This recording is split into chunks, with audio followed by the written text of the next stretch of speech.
झटपट बिना वाटणाची भोगीची भाजी कशी करायची ते पाहूया। भोगीच्या सगळ्या भाज्या पाण्यामध्ये चांगल्या धुवून घ्यायच्या आहेत।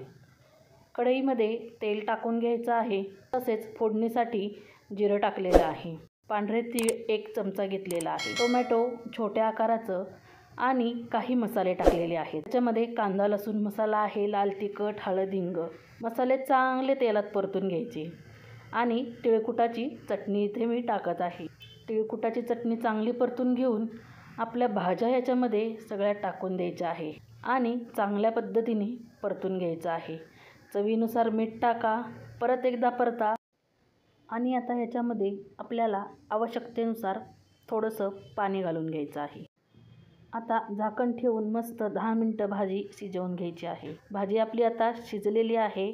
मस्त अशी झटपट बिना वाटणाची भोगीची भाजी तयार झालेली आहे।